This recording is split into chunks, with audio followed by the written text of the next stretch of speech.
అభిరుచి ప్రేక్షకులకి స్వాగతం సుస్వాగతం. మల్లెపువ్వు ఆమడు దూరంలో ఉన్న దాని పరిమళాన్ని వెదజల్లుతూనే ఉంటుంది. అమ్మ ప్రేమ ఎంత దూరంగా ఉన్నా ఎప్పుడు మనకి దగ్గరగా ఉన్నట్టే అనిపిస్తుంది.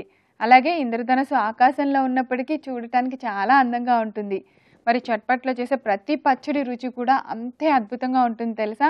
అమ్మో ఈ పచ్చడి రాదేమో, నేను చేయలేనేమో, ఇది నాకు తెలీదు, ఈ పదార్థం నాకు దొరకదేమో, ఇలా ఎప్పుడూ అనుకోవద్దు. ట్రై చేయండి, రుచికరమైన పచ్చడి డెఫినెట్గా టేస్ట్ చేసేయచ్చు. ఇంకెందుకు ఆలస్యం, ఈరోజు చట్పట్లో రుచికరమైన పచ్చడి ఏంటో చూసేద్దామా.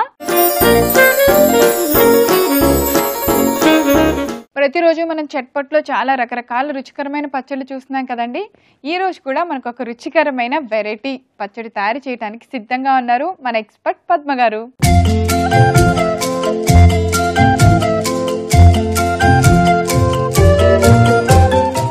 హాయ్ పద్మ గారు. హాయ్ ప్రవీణ, ఎలా ఉన్నారు? బాగున్నాను.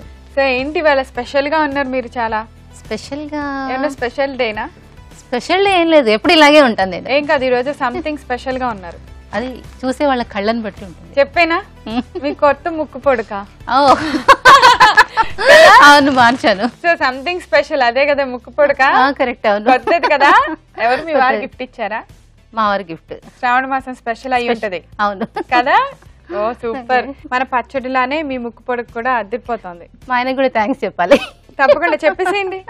నేనే చెప్పేస్తా. చట్పట్ తరఫున పద్మ గారి హస్బెండ్ కి థ్యాంక్ యూ సో మచ్, మంచి ముక్కు పొడక గిఫ్ట్ ఇచ్చినందుకు. ఓకే పద్మ గారు, మరి ఈ రోజు మా అందరి కోసం ఏం చేస్తున్నారు పచ్చడి? ఈ రోజు రాయలసీమ స్పెషల్ ఎల్లికాయ నించుడుకాయ. ఓ పచ్చడి కూడా స్పెషలే. స్పెషల్ ఈ రోజు ముక్కు పొడక స్పెషల్ లానే మాకు పచ్చడి కూడా స్పెషల్. ఇది మెథడ్ కూడా చాలా డిఫరెంట్ గా ఉంటుంది. ఇదేంటంటే రాయలసీమ కర్ణాటక బార్డర్ కదా. అవును, ఎక్కువగా అన్ని రెసిపీస్ కి కూడా కర్ణాటక రెసిపీస్ లాగానే ఉంటాయి. చాలా తగులుతాయి, కొద్దిగా కాదు. యాజ్ గా ఆ లాంగ్వేజ్ అలాగే ఉంటుంది, ఆ రెసిపీస్ అలాగే ఉంటుంది అన్ని. ఏంటి రాయలసీమ స్పెషల్ పచ్చడి ఏంటి పేరు? ఎల్లికాయ నించుడుకాయ అన్నమాట. ఎల్లికాయ అంటే ఇది అంటే రెండు కాయలా? కాదు, ఎల్లికాయ అంటే ఇది కాయ, నించుడుకాయ అంటే స్టఫింగ్. మనం వంకాయ గుత్తి వంకాయ అంటాము, పొట్లకాయ స్టఫింగ్ చేసేదాన్ని మనం గుత్తిగా అంటాం కదా. గుత్తి వంకాయ, స్టఫ్డ్ వంకాయ, అలా స్టఫ్డ్ మిర్చి అలా అంటాం కదా. వాళ్ళు స్టఫ్ చేసేదాన్ని నించుడుకాయ అంటారు అనమాట. అది మనం పచ్చడే చేస్తున్నామా కూర? పచ్చడే ఇది కన్ఫర్మ్. ఇది కాయ పచ్చడి. అదంతా అంటే స్టఫింగ్ అంటే ఇప్పుడు ఈ కాయలు మధ్యలో కట్ చేసుకోవాలి. దీంట్లో పెట్టే మసాలా మనం రోట్లో నూరుకొని ఆ తర్వాత ఈ కాయలో పెట్టేసి స్టఫ్ చేసేసి దీన్ని కాల్ చేస్తాం అన్నమాట.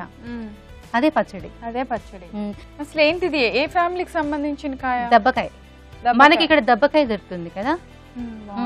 నిమ్మకాయ లాగా లేదు అంటే నిమ్మకాయకి పెద్దగా ఉంటుంది, దబ్బకాయకి చిన్నగా ఉంటుంది.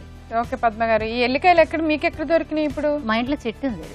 ఓ అది సంగతి. చక్కగా చెట్టు నుంచి కోసుకొచ్చేసారు.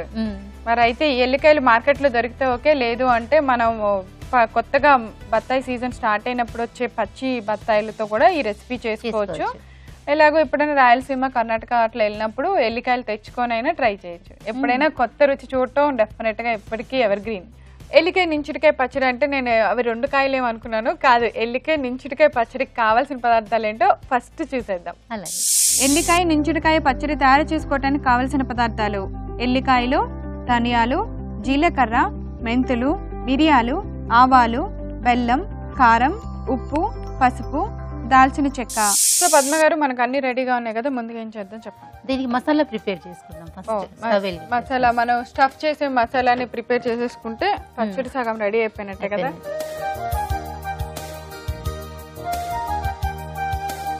ఇలా కాయ కాల్చుకోవటమేనా?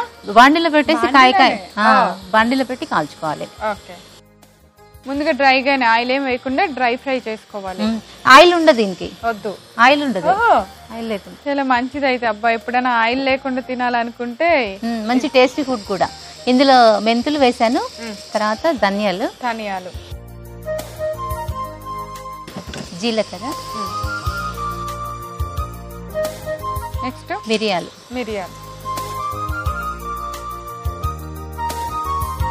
కొద్దిగా దాల్చిన చెక్క,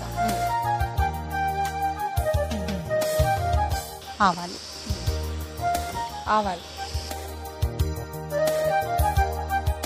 ఓకే, మనం ఏం వేసామంటే ఫస్ట్ మెంతులు, తర్వాత జీలకర్ర, ధనియాలు, ఆవాలు, మిరియాలు, దాల్చిన చెక్క ఒకటే.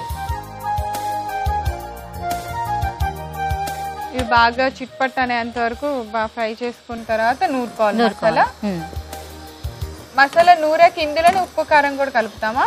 ఇందులోనే ఉప్పు స్టవ్ ఆఫ్ చేసేస్తాను. ఇప్పుడు రోట్లో వేస్తాను చేసి.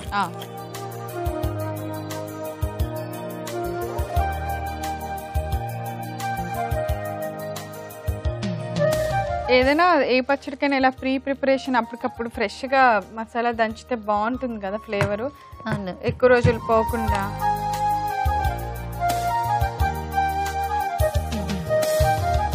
ఆల్మోస్ట్ నలిగిపోయింది పద్మ గారు. ఇప్పుడు అందులో ఉప్పు, కారం, పసుపు అన్ని వేస్తాం. ఉప్పు, కారం,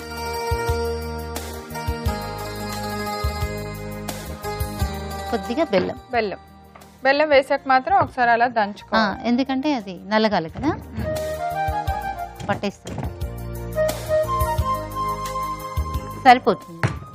సరిపోయింది. సో మనం నూరుకున్న మసాలానంతా ఒక ప్లేట్లోకి తీసేద్దాం. బెల్లం మీరు చేతితో నలిపితే పొడి పొడిగా అయిపోతుంది. నాకు ఒక చాకు ప్లేట్ ఇవ్వండి. అలాగే. ఇది కట్ చేసుకొని అచ్చం నిమ్మకాయ ఉన్నట్టే ఉంది, అంటే బత్తాయి లాగా. బత్తాయి నిమ్మకాయ మధ్యలో సైజు, ఇంకా కొంచెం పెద్దగా కూడా అవుతాయి. గింజలు తీసేయమంటారా?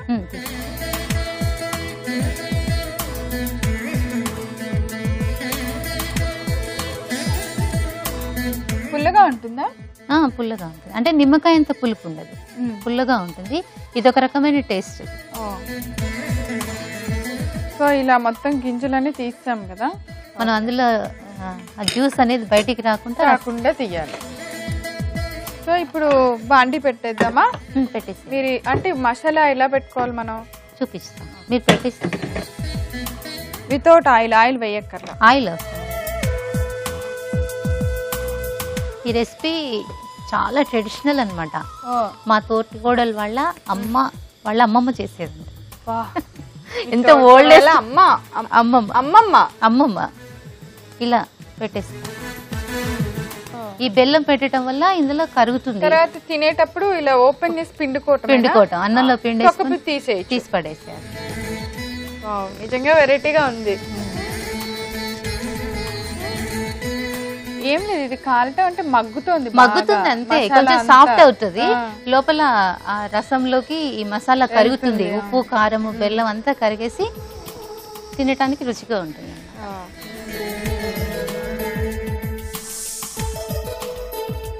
పద్మ గారు ఇంకా మగ్గాల ఇవి?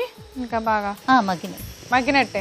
ఎలా అంటే దీన్ని ఎలా మనకి మగ్గిపోయింది అయిపోయింది అని ఎలా తెలుస్తుంది? అంటే ఇక కాలిపోయింది కదా కాయ, కొంచెం సాఫ్ట్ అయిపోతుంది. కొద్దిగా మెత్తపడితే, కొద్దిగా ఇలా నొక్కినప్పుడు మెత్తగా అనిపిస్తే అయిపోయినట్టే. తీసేద్దాం మరి.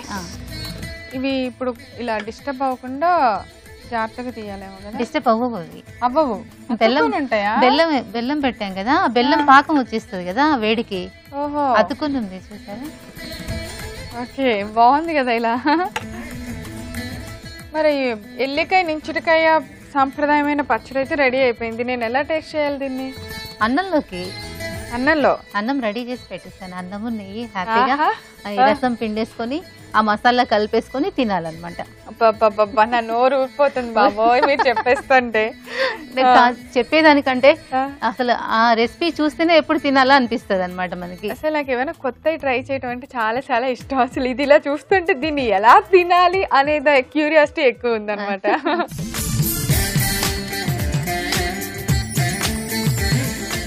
ఓకే, అట్లా అన్నము నెయ్యి. ఇప్పుడు ఎల్లికాయ ఫైనల్ గా ఎలా గుజ్జులాగా అయిపోయింది కదా. బెల్లం, ఉప్పు, కారం కరిగిపోయింది. ఈ రసం అన్నంలో పిండుకొని ఆ మసాలా కలుపుకొని నెయ్యి వేసుకొని అలా చేత్తో కలుపుకొని తింటేనే ఆ మజా వస్తుంది. అలాగే, లేదంటే ఫోర్క్ తో తీద్దాము, స్పూన్ తో పెడదాము అంటే రాదు, టేస్ట్ రాదు. ఇంకెందుకు ఆలస్యం, మీరు చెప్పినట్టు చేత్తో అన్నం ముందుకు తీసాను, కొద్దిగా నెయ్యి వేయనా? నెయ్యి కొంచెం వేసుకోవచ్చు, పర్లేదు. ఇలా పిండాలి. పిండాలి. ఆహా, వేడి వేడిగా ఉంది. చాలా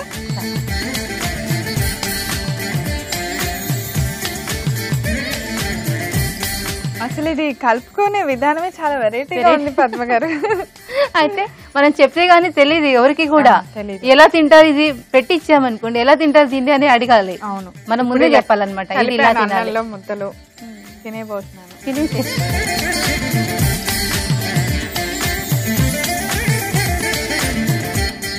ఈ రోజు నేను చేస్తున్న ఈ లంచ్ ని ఎప్పటికీ మర్చిపోలేను. ఇందులో ఏదో తెలియని అమృతం ఉంది. ఆ కాయలోనే ఉంటుంది టేస్ట్ అనేది. ఎంత బాగుంది పద్మ గారు. అసలు నేను నిజంగా చట్పట్ చెయ్యకపోతే ఈ రుచి చూడటం మిస్ అయ్యేదాన్నేగా.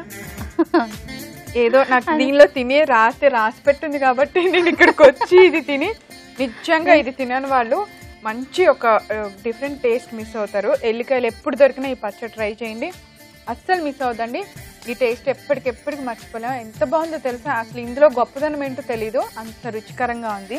అందరూ ట్రై చేయండి. కావాల్సిన పదార్థాలు తయారు చేసే విధానం నేను రిపీట్ చేస్తాను, నోట్ చేసుకోండి. ఎల్లికాయ నించుడికాయ పచ్చడి తయారు చేసుకోవడానికి కావలసిన పదార్థాలు: ఎల్లికాయలు, ధనియాలు, జీలకర్ర, మెంతులు, మిరియాలు, ఆవాలు, బెల్లం, కారం, ఉప్పు, పసుపు, దాల్చిన చెక్క.